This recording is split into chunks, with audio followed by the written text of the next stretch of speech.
Bienvenue à tous sur le Wrestling News, j'espère que vous allez bien. Et au programme de l'émission d'aujourd'hui, on fera le résumé de WWE SmackDown.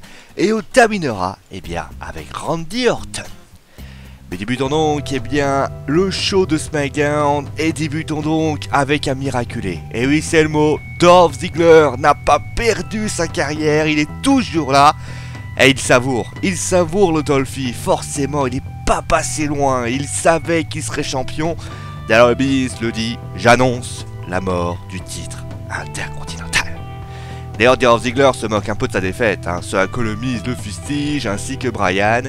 Et nous avons donc un match handicap qui a lieu entre Ziggler et les deux ex-membres des Spirit Squad. Et d'ailleurs victoire de Dolphy très facilement sur les deux, avec notamment un super kick. Et après le combat, le Miz l'attaque et c'est Rhino et Slater qui viennent l'aider.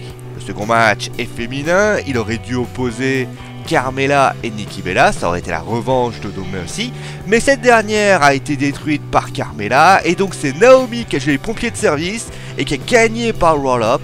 D'ailleurs après le combat, Nikki veut s'occuper de la perdante, mais elle est déjà partie. Et oui, loin dans la foule, là où on peut littéralement voir son corps partir de loin. C'est bizarre ce que je viens de dire.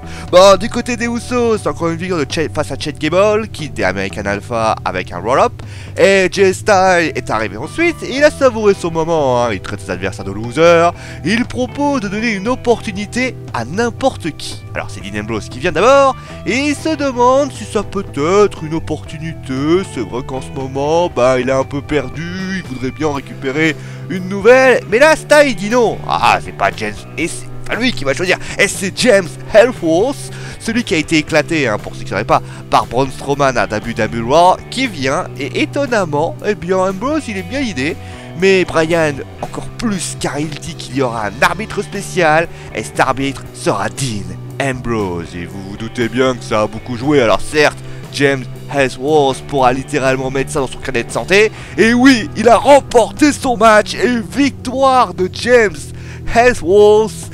Bon, bien aidé par Dean Ambrose, mais il a gagné, il faut le rappeler, il faut le signaler. Victoire donc, je répète, de James Ellsworth face à AJ Styles. Va-t-il avoir un match pour le titre de la WWE? Eh bien, vous savez quoi, je lance le hashtag James Ellsworth WWE Champion in Survivor Series.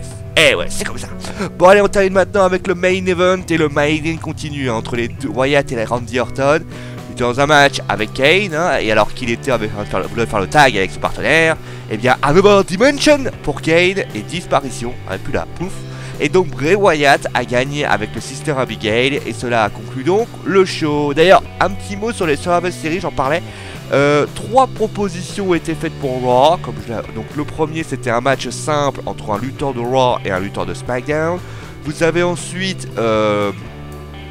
c'est les titres par équipe, c'est-à-dire que vous allez avoir un match pour les ceintures par équipe, un match pour les champions de Raw contre les champions de SmackDown avec un espèce de Survivor Series match qui seront proposés, et vous avez également le fameux traditionnel Survivor Series match qui seront proposés également pour les filles avec donc Raw contre SmackDown. Voilà, vous savez tout. Et donc on va passer maintenant, celui qu'on parlait tout à l'heure, Randy Orton. Alors certes, il a encore rivalité avec Bray Wyatt, avec notamment une défaite à No Mercy, une avoir des mentions de Kane, mais question simple, que fera Randy Orton après cela? Il se pourrait bien qu'il soit champion de la WWE, rien que cela. En effet, malgré le fait que Vince souhaite prendre de la distance pour laisser Triple H gérer, il a tout de même son mot à dire, et ça pourrait profiter à Randy Orton. En clair, Vince l'adore, et c'est grâce au match qu'il a produit contre les stars, et l'état d'esprit qu'il a produit, qui fait que justement on l'apprécie. D'ailleurs on voudrait le récompenser. Vince va sans doute lui donner un règne de champion à un moment donné, alors on sait pas quand. Maintenant c'est pas pour tout de suite. Et AJ Styles, on va voir la position du numéro 1, et ce n'est pas le retrait, ou plutôt la continuité. On voit que Dean Ambrose, certes il tourne autour du titre, mais en tout cas il ne sera pas champion avant longtemps, qui va finalement lui donner cette opportunité, et tout simplement John Cena va dû faire sa série, donc ça changera pas non plus. En tout cas, même si c'est le cas, la concurrence sera toujours très rude, et Randy va devoir cravacher pour avoir ce titre, mais avoir le patron dans la poche, c'est quand même assez bizarre. Voilà, vous savez tout. C'est la fin du Wrestling News, j'espère que l'émission vous a plu. Demain au programme, on fera le résumé de NXT, et on terminera avec Raw. Comment augmenter les audiences? posez-vous la question. Vous savez quoi, la WWE, c'était posé aussi. Voilà, vous savez tout. Passez donc une bonne soirée. Si vous avez aimé cette vidéo, bah, vous faites un pouce vert. Si vous avez aimé, bah, vous la montrez à votre pote. Si vous avez envie de vous savoir ce qui va se passer plus tard, abonnez-vous à la chaîne. Merci, vous savez tout. Ciao tout le monde et des gros bisous à tous.